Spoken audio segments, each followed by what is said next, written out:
We call ourselves a secular country, which we are not. People are making fun, oh, they have 33 million gods, goddesses. Hindus are mooka pranis.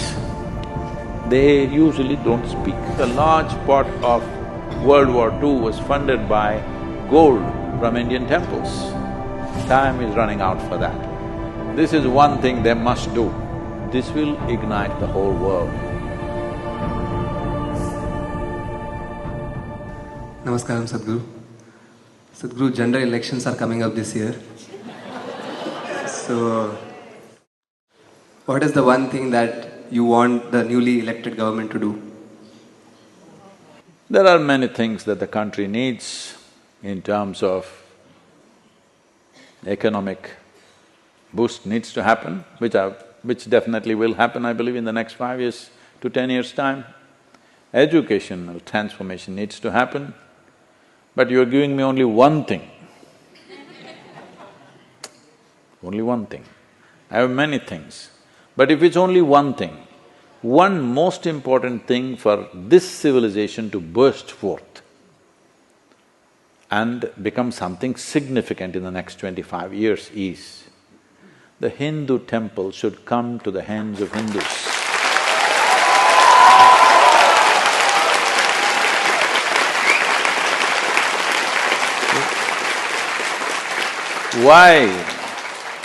Why this is important? Because you must understand, Hindu temple is not a place of prayer. It is not even a place of worship. These were energetically consecrated spaces for different purposes, so that human beings will flourish, which they did in the past. When most of the world did not know what is what, we had the highest level of mathematics, music, astronomy, spiritual process. If you look at the thought process of people who were here 5,000, 10,000 years ago, but nowhere in the world anything like that happened. All this happened because we invested in the inner well-being of the human being.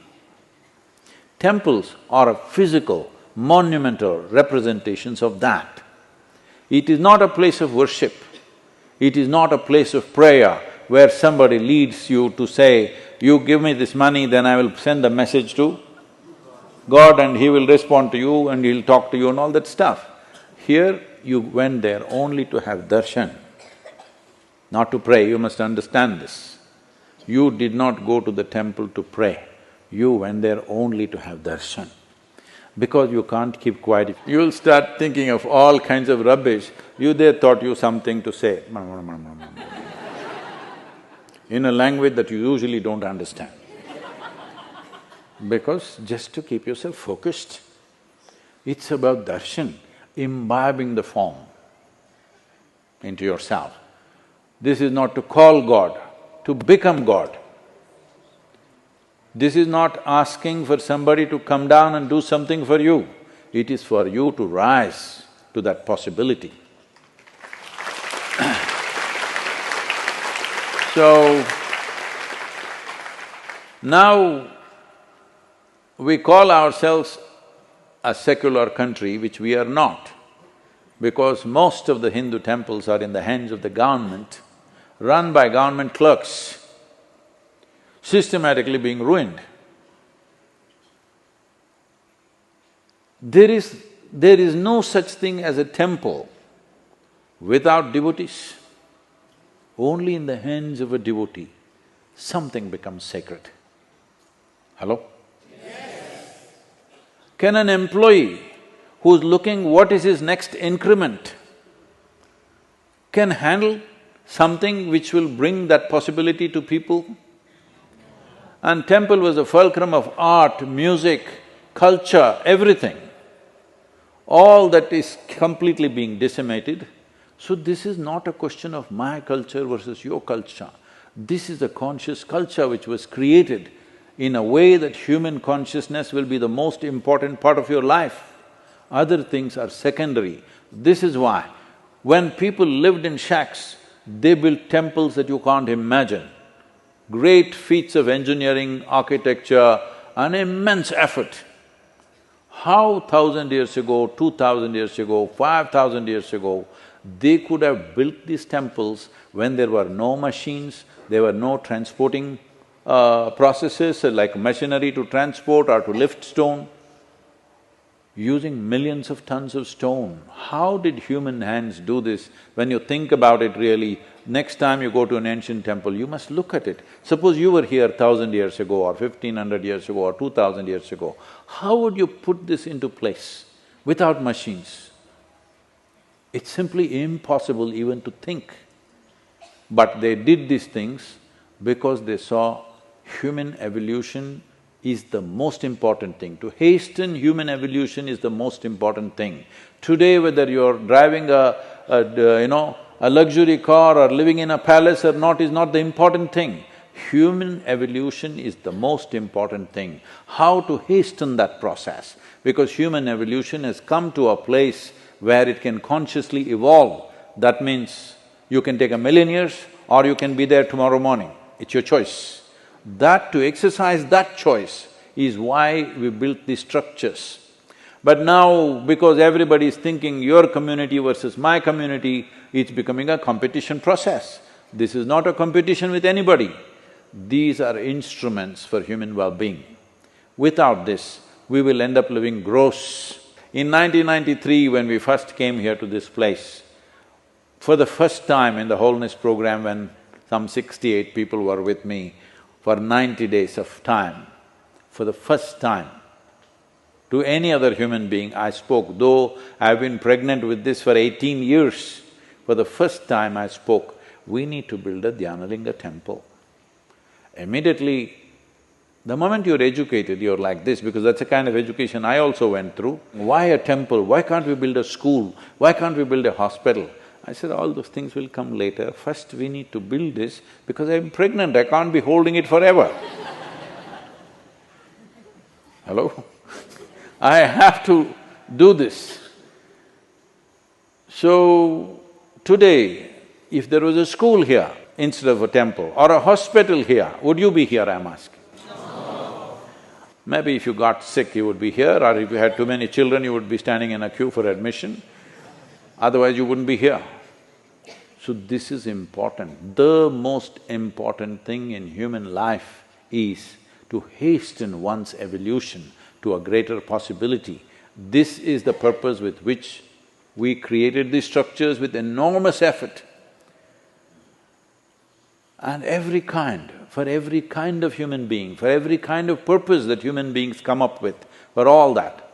But today, apart from those who have been ravaged by invasions, leaving that alone, what is here is run by government clerks. This is one thing they must do, because people have been waiting for this, because Hindus are mooka pranis. That means they usually don't speak. Whatever. Because these 1,000 years of invasions have taught them this: if you raise your head may go off, put your head down and walk. So this does not mean we have to fight with somebody. Why? We are saying every religion has the same right. Every religion has the freedom to do what they want. When this is so, why are the temples being run by governments? Simply because there is money, because there is wealth. Anyway, all the jewelry, gold, diamonds, everything, the English took whatever they could take, shiploads. In many ways, a large part of World War II was funded by gold from Indian temples, to a significant part. But after that, in the independent India, the politicians have stolen everything. Hell with the gold. I am not interested in the gold and diamonds that were in the temple or still there in the temple, I don't care about that. These are energetic forms. These need to be kept alive for future generations to benefit from this. But time is running out for that. So, what will this do? This will ignite the whole world.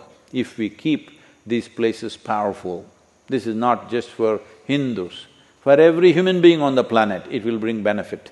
For every living thing on the planet, it'll bring benefit. There is a way to do that. And Many nations outside of India are realizing that, but here for political reasons and greed, we are holding it this way. If there is only one thing I can ask from the new government, this one thing must happen, because this will transform the way we educate ourselves. This will transform the way we look at ourselves and way we look at each other. Tell me, is it nice to look at this young woman like this or like this? I'm asking. There is room for that also somewhere in a certain relationship. But when she simply arrives on the street in front of me, is it better to look at her like this? Hello? For her, for me, for the society, is it better? This is what it means, that people are making fun, oh, they have 33 million gods, goddesses, what nonsense. Snake is a god, cow is a god, bull is a god. Why? Even a leaf is a god. Every bit of creation is God. Even if we can see an atom, if I look at an atom in an electron microscope, the first thing I will do is this. Hello? Because this is important. This civilization is important for the rest of the world, because the rest of the world is unfortunately in a conquest mode. Whatever they see, they want to conquer. Bowing down to everything they see doesn't exist. If this has to come, these temples have to be kept alive, not just as monuments, but as living things. These were created as living instruments to transform human consciousness. This has to come back, because you're giving me only one thing. I'm saying this. Whoever gets elected, this one thing must happen.